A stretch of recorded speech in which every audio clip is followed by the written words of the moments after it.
റസൂലേ എന്റെ ഉമ്മ ഇങ്ങനെ പ്രതിജ്ഞ എടുക്കുന്നുണ്ട്, എന്റെ ഉമ്മ ഇങ്ങനെ ഒരു തീരുമാനം പറയുന്നുണ്ട്. അതുകൊണ്ട് റസൂലേ, എന്ത് നടപടിയാണ് എന്റെ ഉമ്മാനോട് ഞാൻ കൈക്കൊള്ളേണ്ടത് എന്ന് പറയുമ്പോ അല്ലാഹുവിന്റെ മുത്ത് റസൂലിന് ജിബ്രീൽ മനോഹരമായ ആയത്തിറക്കുകയാണ്.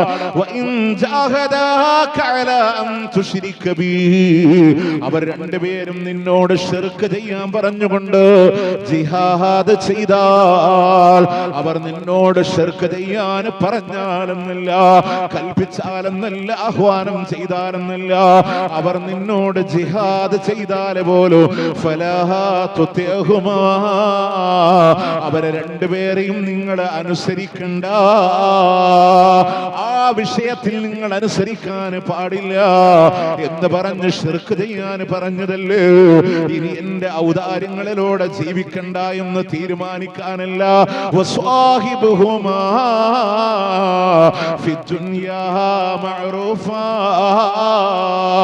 ഭൗതിക ലോകത്ത് എന്തെല്ലാം നന്മകളെ ചെയ്തു കൊടുക്കാൻ പറ്റോ അത് മുഴുവനും അവർക്ക് വേണ്ടി ചെയ്തു കൊടുക്കണമെന്ന.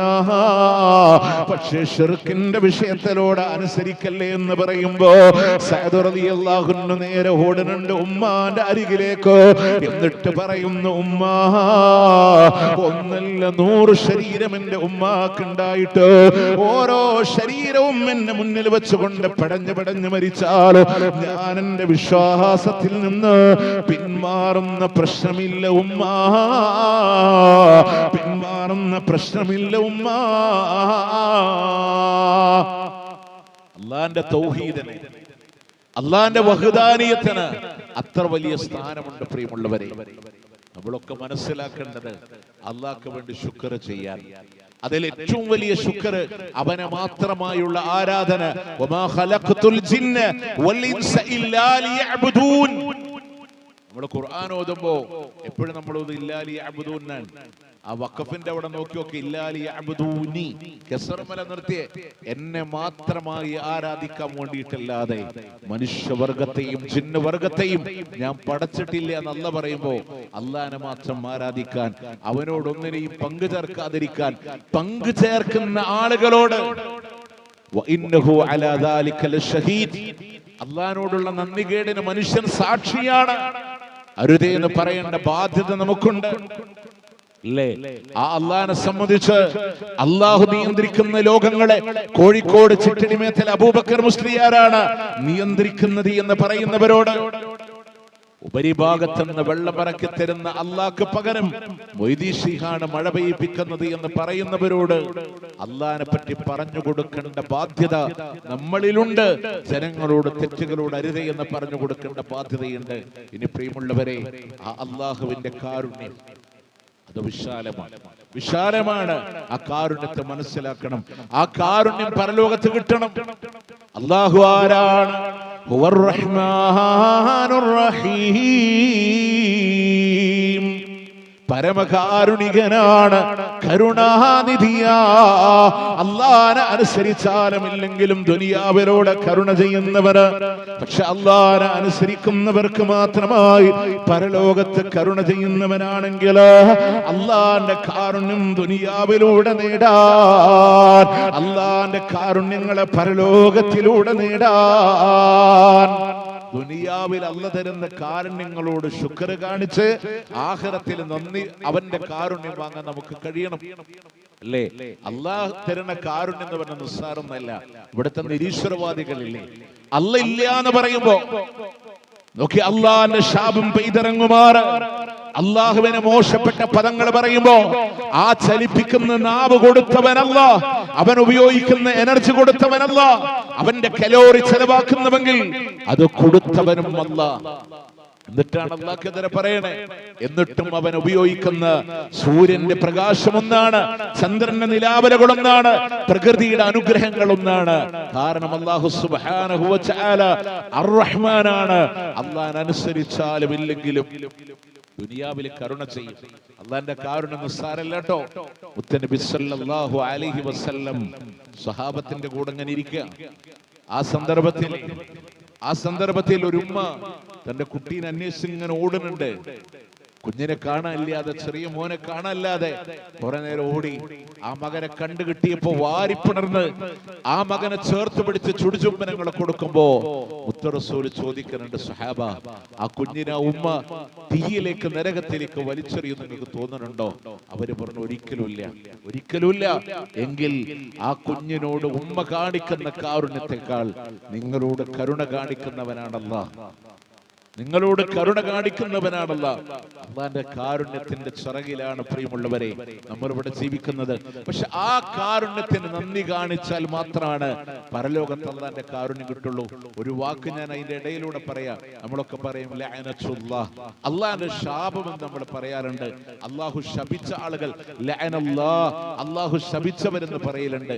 ആരാ ഈ ശപിച്ചവരെന്നറിയോ? നോക്കേ, അള്ളാഹുവിന്റെ വയത്തുറദുഹും അനിർ റഹ്മ, അള്ളാന്റെ കാരുണ്യത്തിൽ നിന്ന് ആട്ടിയോടിക്കപ്പെട്ടവരെയാണ് ശപിച്ചവരെന്ന് പറയാം. ദുനിയാവിൽ അള്ളാന്റെ കാരുണ്യം എല്ലാവർക്കും ഉണ്ടെങ്കിൽ പ്രിയമുള്ളവരെ അള്ളാഹിനോട് നന്ദി ചെയ്തിട്ട് പരലോകത്തിലൂടെ റബ്ബിന്റെ കരുണ നേടാൻ റഹീം, അള്ളാനെ അനുസരിച്ചവർക്ക് മാത്രമായി പരലോകത്ത് കരുണ ചെയ്യുന്നവനാണ്. ആ റബ്ബിന്റെ കരുണ നേടാൻ, അത് നേടിയില്ലെങ്കിലുള്ള അപകടങ്ങളെ മനസ്സിലാക്കാനാണ് പ്രിയമുള്ളവരെ, അപകടങ്ങളെ മനസ്സിലാക്കാനാണ്. നമ്മൾ പറയൂലേ, പറന്നു വീണ കാലം മുതൽ പ്രായത്തിന്റെ ഈ സമയം വരെ അള്ളാഹ്ക്ക് വേണ്ടി ആരാധിച്ചവനാ, അള്ളാഹ്ക്ക് വേണ്ടി ഇബാദത്ത് എടുത്തവനാ.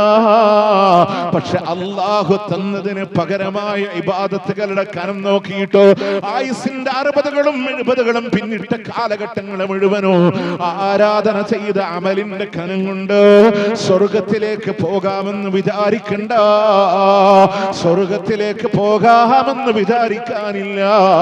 മഹാനായ ഉസ്മാൻ ഇബ്നു മദ്ഊൻ റളിയല്ലാഹു അൻഹു മരിച്ചു കിടക്കുകയാണ്. ഉസ്മാൻ ഇബ്നു മദ്ഊനിന്റെ ജനാസ കാണാൻ അല്ലാഹുവിന്റെ മുത്തറസൂൽ കടന്നു വന്നപ്പോൾ അവിടുന്ന് പറയുന്നുണ്ട്, ഉസ്മാൻ ഇബ്നു മദ്ഊനിനെ അല്ലാഹു ആദരിച്ചു എന്ന, ഉസ്മാൻ ഇബ്നു മദ്ഊനിനെ അല്ലാഹു ആദരിച്ചു എന്ന അവിടുന്ന് മുത്തറസൂൽ ചോദിക്കുന്നുണ്ട്, എന്ത് തെളിവാ നിങ്ങളുടെ കയ്യിലുള്ളത്? പ്രിയമുള്ളവരെ, ആരാണ് ഉസ്മാൻ ഇബ്നു മദ്ഊൻ എന്നറിയുമോ? സ്വഹീഹുൽ ബുഖാരിയിലൂടെ ഹദീസ് കാണാം. ഉസ്മാൻ ഇബ്നു മദ്ഊനിന്റെ വിവാഹം കഴിയുമ്പോ അദ്ദേഹത്തിന്റെ ഭാര്യയായ പുതുമണവാട്ടിയായ ഹൗലയെ കാണാൻ മഹദിയായ ആയിഷ റളിയല്ലാഹു അൻഹ കടന്നു ചെല്ലുമ്പോ ഒരു പുതുമണവാട്ടിയുടെ മുഞ്ച് ഹൗലയിലൂടെ കാണുന്നില്ല. പാറിപ്പറിഞ്ഞ മുടിയുമായി ആയിഷ ബീവി ചോദിക്കുന്നു, എന്ത് പറ്റി ഹൗല? ഒരു പുതുമണവാട്ടിയുടെ പ്രത്യേകത നിന്നിലൂടെ കാണുന്നില്ലല്ലോ. അവിടെ ഹൗല പറയാണ്, ആർക്ക് വേണ്ടിയിട്ടാ ഞാൻ അണിഞ്ഞൊരുങ്ങാനുള്ളത്? എന്റെ ഭർത്താവാകുന്ന ഉസ്മാൻ ഇബ്നു മദ്ഊനിന് എന്നെ വേണ്ട. പകല് മുഴുവൻ നോമ്പാണ്, രാത്രി മുഴുവൻ നമസ്കാരമാണ്. മുത്തറസൂൽ വിവരമറിയുമ്പോ ഉസ്മാൻ ഇബ്നു മദ്ഊൻ റളിയല്ലാഹു അൻഹുവിനെ വിളിപ്പിക്കുകയാണ്, ഉസ്മാൻ, ഞാൻ ഈ കേട്ടത് സത്യമാണോ? ഉസ്മാൻ, റസൂല് സൂറത്ത് വാഖിയ അവതീർണമായതിനു ശേഷം ഉറങ്ങാൻ കഴിയണില്ല നബിയേ, ഉറങ്ങാൻ കഴിയണില്ല നബിയേ. അവിടുന്ന് മുത്തറസൂൽ ചോദിക്കുന്നുണ്ട്, അതുമിനു ബിമാ നുമിനു യാ ഉസ്മാൻ, നമ്മളെ വിശ്വസിക്കുന്ന ദീനിലല്ലേ ഉസ്മാനെ നീയും വിശ്വസിക്കുന്നത്? ആ സൂറത്ത് വാഖിയ ഇറങ്ങിയത് എനിക്കല്ലേ ഉസ്മാൻ? ഞാൻ കുടുംബജീവിതം നയിക്കുന്നുണ്ട് ഉസ്മാൻ, ആരാധന ചെയ്യുന്നുണ്ട് ഉസ്മാൻ. അതുകൊണ്ട് നിന്റെ ഭാര്യയെ സന്തോഷിപ്പിച്ചിട്ടല്ലാതെ എന്റെ മുമ്പിലൂടെ കടന്നു വരാൻ പാടില്ല ഉസ്മാൻ എന്ന് പറഞ്ഞ ഉസ്മാൻ ഇബ്നു മദ്ഊൻ റളിയല്ലാഹു അൻഹു ആണ് അല്ലാഹുവിന് വേണ്ടി ആരാധന ഒരുപാട് ചെയ്ത മഹാനാണ്. അള്ളാന്റെ റസൂൽ ചോദിക്കുന്നു, എന്ത് തെളിവാ ഉസ്മാൻ ഇബ്നു മദ്ഊനിനെ അല്ലാഹു അനുഗ്രഹിച്ചു എന്നുള്ളതിന്, ആദരിച്ചു എന്നുള്ളതിന് നിങ്ങളുടെ പക്കലുള്ളത്? എന്നിട്ട് മുത്ത റസൂൽ പറയാണ്, എന്റെ ശരീരം ആരുടെ നിയന്ത്രണത്തിലാണോ അവനെ കൊണ്ട് തന്നെയാണ് സത്യം. വഅന റസൂലുള്ളാഹ്, ഞാൻ അല്ലാഹുവിന്റെ റസൂൽ തന്നെയാണ്. പക്ഷേ എന്നെ കൊണ്ട് പോലും എന്റെ റബ്ബ് എന്തു ചെയ്യുമെന്ന് എനിക്കറിയില്ല. ഈ മുഹമ്മദ് എന്ന ഞാൻ പോലും ആഖിറത്തിൽ രക്ഷപ്പെടൂല. ഇല്ലാ അയ്യതഅമ്മദനി അല്ലാഹു റബ്ബി ബിറഹ്മതിഹി. അല്ലാഹു അവന്റെ കാരുണ്യം കൊണ്ട് എന്നെ പൊതിഞ്ഞാലല്ലാതെ. പ്രിയമുള്ളവരെ, ജീവിതം മുഴുവൻ അല്ലാഹുവിന്റെ മാർഗത്തിലൂടെ സമർപ്പിച്ചു പോയ പ്രവാചകന് മരണപ്പെടുന്ന കാലഘട്ടം വരെ ഒരു നേരം പോലും വയറ് നിറച്ച് ഭക്ഷണം കഴിക്കാത്ത ലോകത്തിന്റെ പ്രവാചകന് ഒരു വിരിപ്പില്ലാത്തതിന്റെ പേരിൽ ശരീരത്തിലോട് ഈത്തപ്പന മട്ടലിന്റെ അടയാളം വീണപ്പോ കണ്ണ് നിറഞ്ഞ ഉമർ ഇബ്നു ഖത്താബിനോട് മാലി വലിദുനിയാ, ഈ ദുനിയാവും ഞാനും തമ്മിൽ എന്ത് ബന്ധമാണെന്ന് ചോദിച്ച റസൂലുള്ളാഹി സ്വല്ലല്ലാഹു അലൈഹി വസല്ലമ എല്ലാം അല്ലാഹുവിന്റെ മാർഗത്തിലൂടെ കൊടുത്തിട്ടും പറയാണ്, അല്ലാഹുവിന്റെ കാരുണ്യം കൊണ്ടില്ലാതെ ഈ മുഹമ്മദ് എന്ന ഞാൻ പോലും രക്ഷപ്പെടൂല എന്ന് പറയുമ്പോ കരുനച്ചിയിലുള്ള സാധാരണക്കാര് ദുനിയാവിനോട് അല്ലാഹുവിന്റെ കാരുണ്യങ്ങൾ അനുഭവിക്കുമ്പോ അതിന് ശുക്ർ ചെയ്ത് ആഖിറത്തിലൂടെ റബ്ബിന്റെ കാരുണ്യങ്ങളെ നേടാ, അല്ലാഹുവിന്റെ റഹ്മത്ത് നേടാ. പ്രിയമുള്ളവരെ, നമ്മൾ കൊടുക്കുന്നതൊന്നും വലുതല്ല. സൃഷ്ടിക്കപ്പെട്ട നാള് മുതൽ പുനരുദ്ധാരണത്തിന്റെ ബഅസിന്റെ സമയം വരെ അല്ലാഹ്ക്ക് വേണ്ടി സുജൂദിൽ കിടക്കുന്ന മലായിക്കത്തുകളുണ്ട്. അല്ലാഹുവിന്റെ ഹബീബ് പറഞ്ഞ വാക്കെന്താണെന്നറിയുമോ?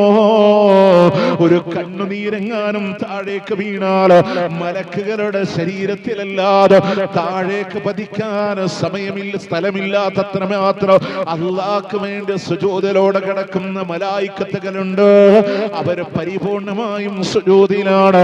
ബഅസിന്റെ നാളിൽ അല്ലാഹു അവരെ എഴുന്നേൽപ്പിക്കുമ്പോ അവര് പറയുന്നുണ്ട്, അല്ലാഹ് നിന്റെ മജ്ദിന് മഹത്വത്തിന് പകരമായി സുജൂദ് ചെയ്യാ ഞങ്ങളെ കൊണ്ട് കഴിഞ്ഞിട്ടില്ല റബ്ബേ.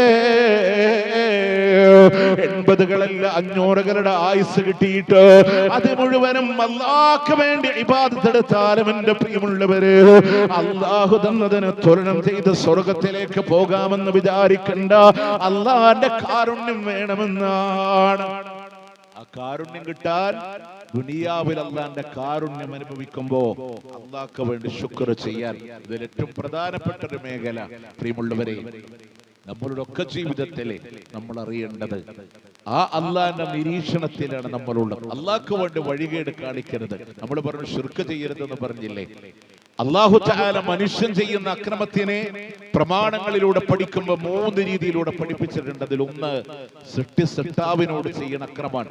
അതാണ് യാ ബുനയ്യ ലാ തുശ്രിക് ബില്ലാഹ് ഇന്ന ശിർക ലദുൽമുൻ അദീം എന്ന് പറഞ്ഞ ശിർക്ക് ഏറ്റവും വലിയ അക്രമമാണ്. 2 ആളുകൾ പരസ്പരം ചെയ്യുന്ന അക്രമമല്ലേ? അതാണ് ഒരാളുടെ രക്തത്തിനോ ധനത്തിനോ അഭിമാനത്തിനോ പ്രയാസം വരുത്തുന്നുവെങ്കിൽ പരസ്പരമുള്ള അക്രമം. 3ാമത് ഒരാൾ സ്വന്തം ശരീരത്തോട് ചെയ്യുന്ന അക്രമമുണ്ട്. അല്ലാഹ് പറഞ്ഞൊരു കാര്യം നമ്മൾ വേണ്ടാന്ന് വെക്കുമ്പോ, അല്ലാഹ്ക്കെതിരെ നമ്മൾ ചെയ്യുമ്പോ അത് നമ്മുടെ ശരീരത്തോട് ചെയ്യുന്ന അക്രമമാണ്. നമ്മൾ മനസ്സിലാക്കണം എന്നറിയോ?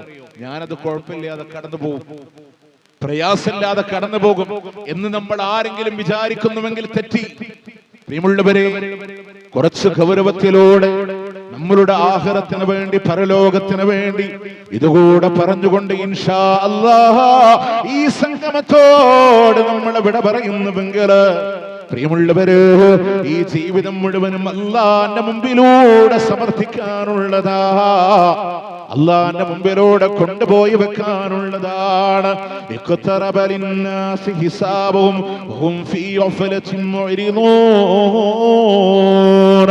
പ്രിയമുള്ളവരെ, QHLSന്റെ പാഠങ്ങളിലൂടെ, ഖുർആൻ ക്ലാസിന്റെ പാഠങ്ങളിലൂടെ സൂറത്ത് അംബിയാഇന്റെ തുടക്കത്തിൽ നമ്മളൊക്കെ പഠിക്കുന്നുണ്ട്. ജനങ്ങളുടെ വിചാരണ അവരിലേക്ക് അടുത്തു വന്നിരിക്കുന്നു.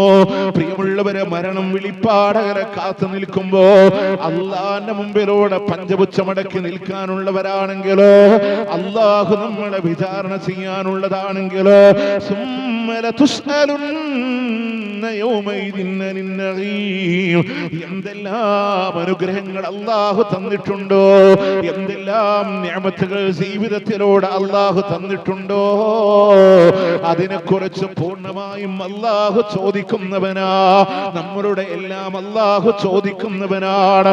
അള്ളാന്റെ മുമ്പിൽ നിൽക്കണേ എന്ന ഭയം നമ്മളിലൂടെ കടന്നു വരാൻ പ്രിയമുള്ളവരെ ഈമാനിന്റെ ലക്ഷണമാ. നമ്മളുടെ മനസ്സുകളോട് നമുക്കൊന്ന് സംവദിക്കാനാണ്. നാളെ പരലോകത്തെ സ്വർഗത്തിലൂടെ ആദ്യമായി കടന്നു വരുന്നതാരാ?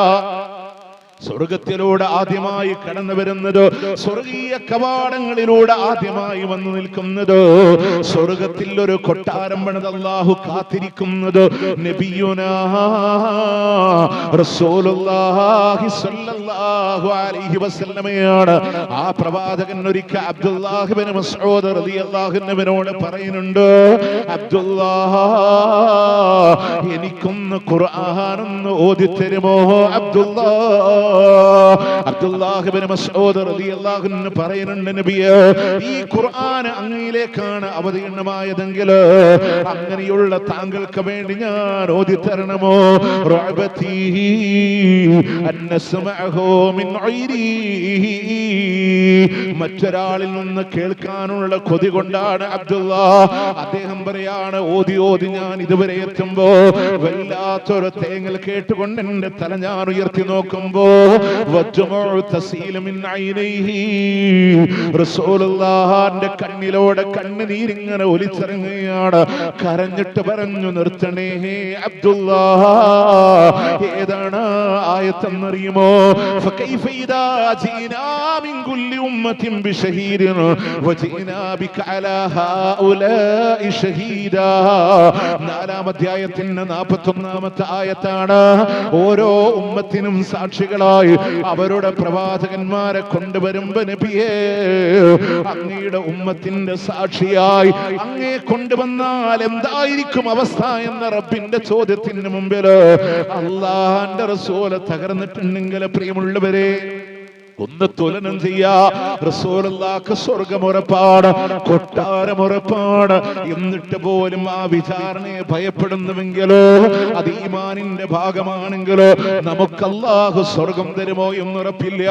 പ്രിയമുള്ളവരെ, മഹാനായ അബൂബക്കർ സിദ്ദീഖ് റളിയല്ലാഹു അൻഹു സ്വർഗത്തിന്റെ 8 കവാടങ്ങളിലൂടെ വിളിക്കപ്പെടുന്ന സഹാബിയാ.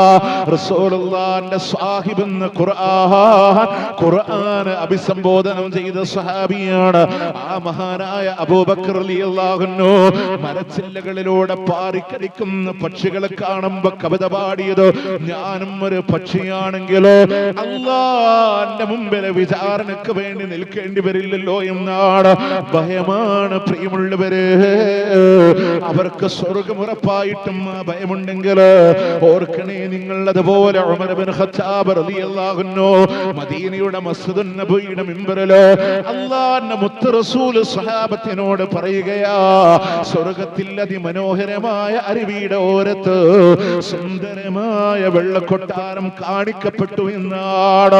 ആരുടേതെന്ന് ചോദിക്കുമ്പോ പറയുന്നു, എന്റെ ഉമറിനുള്ള കൊട്ടാരമാണ്. ഉമർ കുറച്ച് ഐറത്തുള്ള ആളാണ്, ദേഷ്യമുള്ള ആളാ. ഉമറിനെ ഇഷ്ടമായില്ലെങ്കിലോ എന്ന് കരുതി ഞാൻ അവിടെ കയറിയില്ല എന്ന് പറയുമ്പോ 1-ാമത്തെ സഫിൽ ഉമർ റളിയല്ലാഹു അൻഹു ഉണ്ട്. കൈകൾ ഉയർത്തി ചോദിക്കുന്നുണ്ട്, അലൈക യാ റസൂലല്ലാഹ്, അങ്ങയോട് ഞാൻ ദേഷ്യപ്പെടാനോ നബിയേ?